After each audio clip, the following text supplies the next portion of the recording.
Good afternoon and welcome to Just Jocelyn. I'm your host, Jocelyn, and I'm glad to have you join us here this afternoon. We have two wonderful shows. I have a fabulous guest, Julie Smith. Some of you know her, some of you don't. But we're going to go digging. We're going to go digging, and we're going to pull up some smelly onions and some other yucky stuff deep beneath the earth that you need to know about. And why do I say that? Because our government has run amok, and whether that's at a city level, town level, state level, or federal level, our public servants, and I use those two words, my name's not Joey B, it's not one word, two words, public servants work for us. And somewhere along the way, we the people, have forgotten that very important fact. They work for us. We pay their salary. They take our taxes. They need to be accountable to us. And I'm not going to use the T word, transparency, because they don't know what it means. It's about as transparent as this. So we're not using that word here anymore because it doesn't mean diddly. So follow us. You know me. I will ask the questions that a lot of people are afraid to. And, just FYI, in my mailbox, in my emails, people say, thank you for asking the question I was afraid to ask, or thank you for asking that question because I was afraid it was too dumb. There are never any dumb questions. There's only dumb answers. Just saying. That's what my grandmother told me. So you want me to ask a question? Email me, message me. I'll ask them. I don't care. You can't learn if you don't ask a question. You can't learn if you just jump in and use a bunch of rhetoric that nobody understands, like acronyms, CIA, NBC, LMNOP, QRS, all that stuff. Doesn't mean anything unless you can put words to it. So on that note, this show, we're going to talk about Lawfare. Here is my guest, Julie Smith. Welcome to the show. Thank you for inviting me. Oh, my pleasure. Anytime. We've bumped into each other many, many times, and I think we've known each other longer by your writing and by association than by actually face-to-face, which is kind of fun to finally put a person to the name. And we show up at the same events. And we show up at events that get quite complicated and get quite interesting, but are very important to the taxpayers and the citizens. I think I remember seeing you in an old video. Mm-hmm. I don't know what picketing it was, whether it was Concord Hospital or the Police Academy or the State House. But I was looking at old Chow Kelly videos, which sadly are lost to Yes. Censorship. Aren't they? But you were in some of them. Was I? Oh, Yeah. how fun. I didn't even know that. I just show up. I like to get the feeling of the crowd. I like to find out what's going on. I do have personal feelings and beliefs. I try to stay out of it unless I'm going to something because I want to go and I want to make a message like, you know who that came on Tuesday. Were you around for that one this past Tuesday? I should have been. It was in Ward 2. It was in my zip code, but I just I didn't venture out into the chaos. I wasn't sure if I wanted to. If you're not sure, Joey B, Joe Biden, showed up in the state. We haven't a clue why. In full disclosure, nobody can tell us why. He went to the VFW in Merrimack. And I left my appointment so I'd have plenty of time. I've done motorcades, so I know the timing. I know when they close off things, blah, blah, blah, blah, blah. So I was like, I got plenty of time. They closed off everything early and wide. And I was like, this is bizarre because they didn't do it for Obama. They didn't do it for the Bushes. I didn't, what was the other one I did? I think those are the only two I did. So I was like, I don't understand this. So I finally was able to finagle through a back road, through a house I knew, of a person I knew, and end up in the parking lot. They're like, just drive over my yard. So I drove over the yard to get there. And there were 20 dump trucks around the perimeter of the VFW. I heard that, and I also saw in some of the raw videos that were taken by ordinary people, a lot of white vans. It was dystopian. It was there. I think in my opinion. I think the white vans were the 2 or 3 guests, because there were not a lot. I think one of them had the wife of the veteran that he was allegedly doing an interview with. And then there was the black SWAT truck. There were the beasts.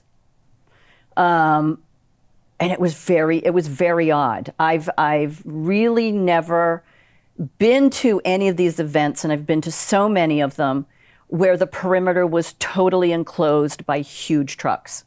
And when I talked to one of the Secret Service guys, he said, "Oh well, we're expecting Palestinian protesters in Merrimack and Nashua." I mean, not beyond the realm of possibilities, and not making fun, but why were they driving up from Boston and MIT and all those places? Because a staged false flag event, meaning. Yeah. So didn't mean to digress, but I mean, that's what happened here on Tuesday, if you weren't aware. But we did get there, and there were 0 Biden supporters, and there were 0 in Nashua. And no, there was one. I lie. Sorry, take that back. One gentleman was holding a big sign, and that was it. I saw that picture on social media. And when I looked at pictures afterwards, I'm looking at the sparse crowd that everybody's talking about on social media. And I thought, Nashua has 27 seats in the House. And Mr. Newman, my rep, is a Vietnam veteran. It says he's a helicopter pilot on his homepage on nh.gov. And I'm like, where are the Newmans? Yep. Well, what was really sad about the Merrimack VFW was it was closed to all its members. And there are Republicans, there's independents, and there's Democrats, because in the military, there are no political parties. It's about protecting the United States for America. They were denied access. They weren't allowed to say, "Hey, please, I'd like to ask this question. Can I submit a question?" Locked out. Really. So being a veteran doesn't matter anymore in this case. And we have a veterans wall out front, of which my family has bricks, and there's several other. We're having 2 more added. No, not ours. But anyway, so, I don't know if you'd call that lawfare or just disgusting fare, disgusting behavior. I don't know why he bothered to come. It's definitely disgraceful. And veteran friends from outside of New Hampshire that I know on social media that know I live in Nashua said things like, "Really? Seriously?" And that pact. You mentioned acronyms. I never looked up the word pact. But it means whatever. And real veterans on the right side of views, shall we say, they poo-pooed it. Yeah. They were disgusted. There were a lot of angry people. So shame, shame, shame. But we didn't even get to look at the President of the United States, albeit from, 19 miles away, but we didn't even get that. Nothing. So what's the point of coming? What, got to protect him? I'll let it go. So lawfare. Tell me, what does lawfare mean to you?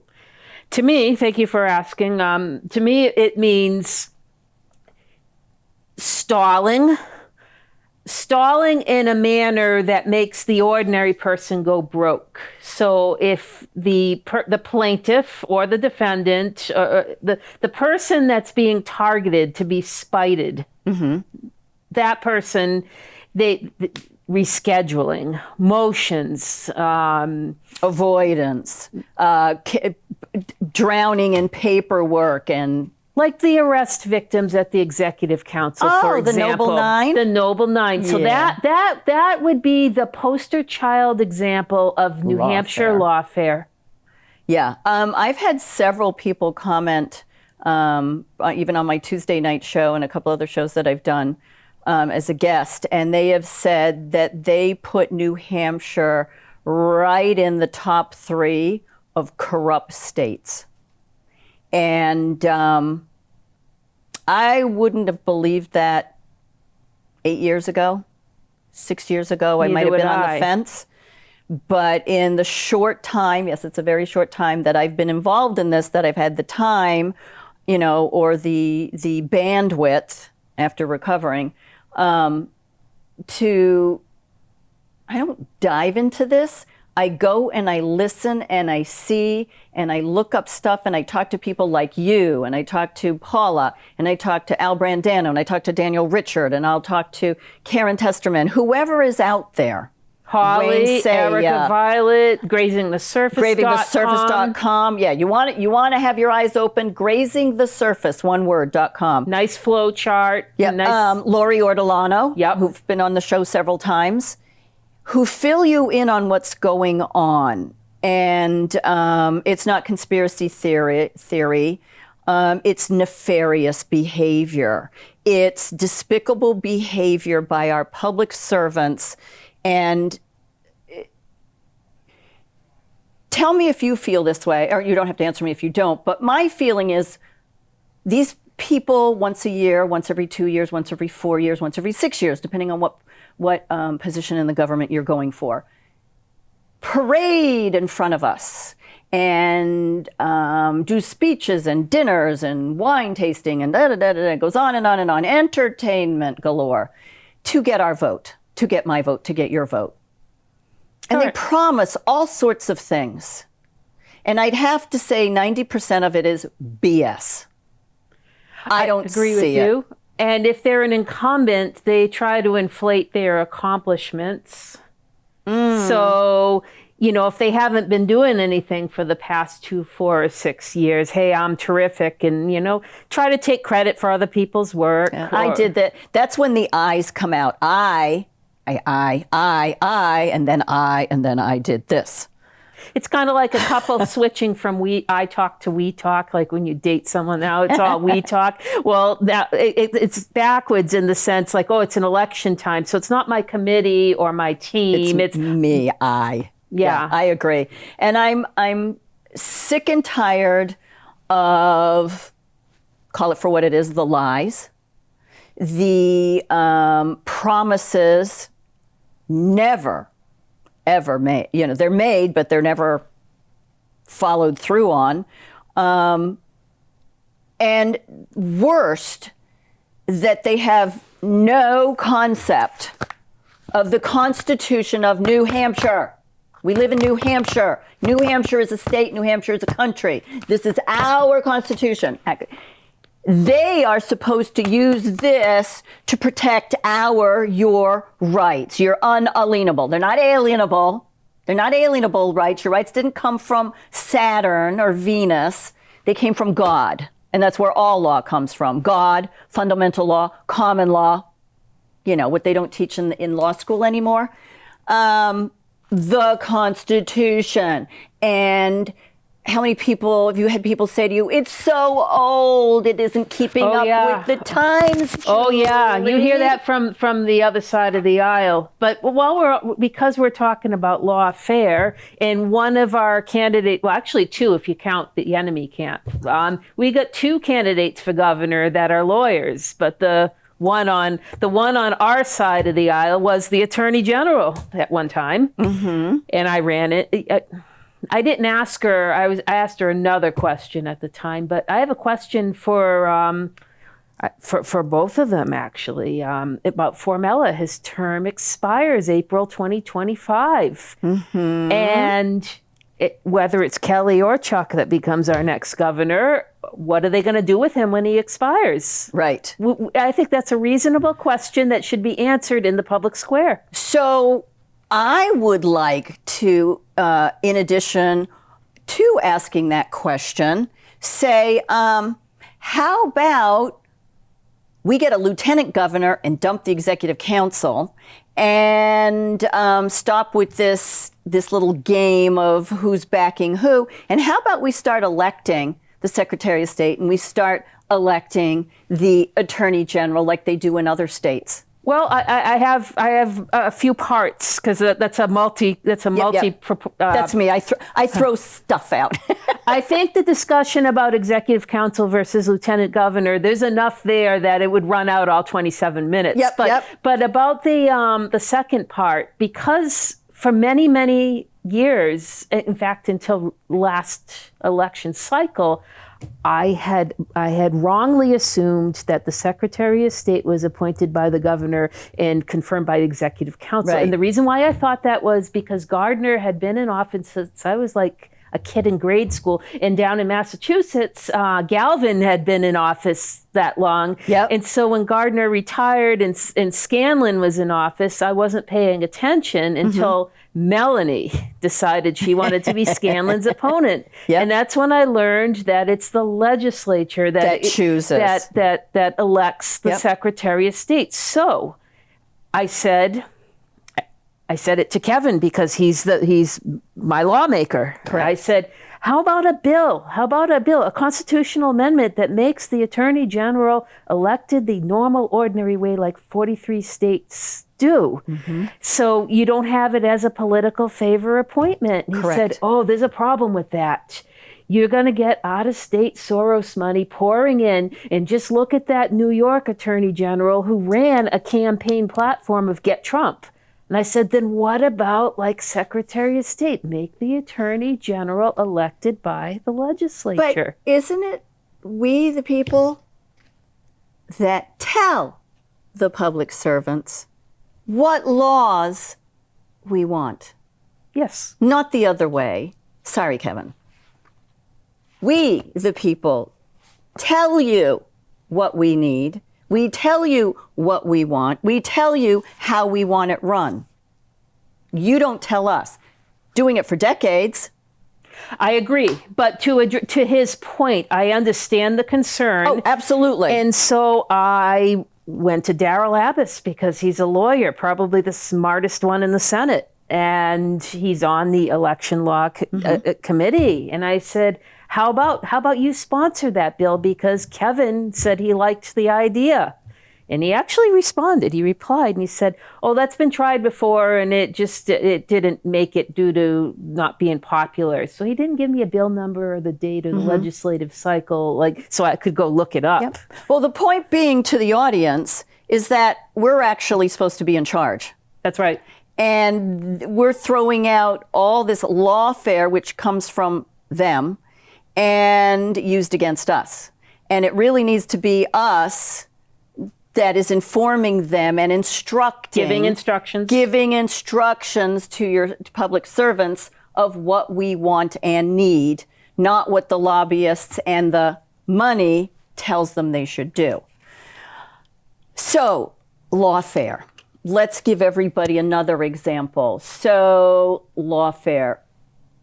Donald J. Trump in New York. There's actually two cases. We've got the one with Stormy Porno Daniels, of which this judge is totally with the prosecution and was not with the defense team at all. There was no, and I'm not saying you have to be with one or the, you're supposed to be equal, you're supposed to be neutral. And we didn't see that. And we saw all sorts of lawfare going on, tweaking of this, tweaking of the law. Gag orders. Yeah, we saw gag order, of which the other case that Donald J. Trump is in, that judge, or was it the Supreme Court? The Supreme Court of New York ruled that they had to drop the gag order in the first case. But, all of a sudden, the second case, that's gone to the jury. Well, not till Tuesday. So they have 5 days to not watch the TV or talk to anybody. Wink, wink, nod, nod. It's an election interference also. Yeah, yeah. So we're looking at lawfare. We're looking at election interference. Lawfare, meaning interfering with the proper laws of the land, the Constitution, not made up bench law, not made up administrative law, not law that's for the corporation. We, the people, are not the corporation. We, the people, are the taxpayers and the citizens, and we follow this. But somehow over the decades, administrative law, statutes, rules and regulations, executive orders that are actually for their administration, not us, has leaked over. It's like a cesspool. It just exploded. And your use of the word corporation hit a nerve because Attorney I saw her eye twitched right here. Bolton's formal title is Corporation Counsel. So people, in street lingo, you can say he's the city attorney, but his title is Corporation Counsel. So, and we know that the United States of America is a corporation, and we know the states are incorporated, and we know that the towns are incorporated, something that we never voted on, oh, by the way. So that's amusing that that title is bestowed upon him and others, and it's in your face lawfare, telling you to your face, I'm the head of the corporation and you're a peon. You'll do as you're told. Can you think of any more cases? I'm thinking of Paula's case. Yes, and prior to Paula's case, you might know that I requested a recount for my own race. I did not know that. So I was Alderman Dowd's opponent, and you know the final numbers were like a 55-45. So a recount was not a realistic expectation to flip the seat. Okay. But Daniel Richard and Tom Murray and a bunch of people asked me to kind of like, I was calling myself Lou Gargiulo Jr. because I'm like, okay, I'll do it for the team. Right, you know, if someone else is willing to pay for it. And so I followed directions. Well, it's also your right anyway. It is. And I followed directions. But here's the thing. If election is on Tuesday in November, and Veterans Day is a holiday in most governments, Nashua being one of them, and that's usually that Friday. Yep. So year after year since the city was incorporated in 1853, and Veterans Day since World War I suppose. I think so, yeah. So a good 100 years, Yep, we've at had least. election after election every 2 years for city elections. Right. With that situation on the calendar. Now, the city charter says that written notification has to be given to the city clerk and the opponent. Correct. So I followed the directions with the city clerk, but here it was on Thursday when I filed with the city clerk. And it was closing time. I asked if Alderman Dowd had a mailbox. I can put my, the notice, and he said no. And I said, so I'm going to ring his doorbell and say, you've been served, Clerk Healy? And he's like, well, that's kind of dramatic, isn't it? And I said, well, I just want to dot my I's and cross my T's. So what did I do? Friday, I thought was the holiday, but it turns out in the post office, because that's a federal agency, that the holiday was really Saturday. So the post office was open on Friday. So on Friday, I went into the post office and signed up for certified mail. I had the paperwork that Daniel Richard prepared for me and that I signed, and I mailed it, got my receipt for certified mail. And the postal clerk said this will be delivered on Monday because Veterans Day was being recognized on Saturday. So here's the kicker. The city charter said that the opponent has to get 48 hours notice before the next meeting of the Board of Aldermen, which is every other Tuesday night. So again, election cycle after election cycle, you have the election on a Tuesday, you have the Veterans Day, then you have the following Tuesday. So there's not a lot of time there. No, there's no wiggle room at all. I felt like I made a good faith effort. Yep. The only way I could have made it happen by way of registered mail would have been to do it a day earlier. But the thing is that the reason why I didn't want to do it in person, ding dong, you've been served, is he could just lie and deny that he ever received it. Exactly. You needed the federal agency to give you all the Unless Kelly proof. was following me with the camera. With the video. And just to be clear, because a lot of people like to jump on some of the things we say, paperwork that Daniel helped you with as far as filling out the paperwork from the city and the town of what you needed to do. There was no legal stuff in there, just to be perfectly clear. Wow, I had no idea. Let's take a break. Let's stop, take a breath, and we will come back with part 2. So I hope you enjoyed this half. We are going to stop here, And I hope you join us for the second half of the show, breaking it up so that we can regroup and you can go get a cup of coffee or something, and we'll see you at the very next half. Thank you. Thanks for joining us on Just Jocelyn.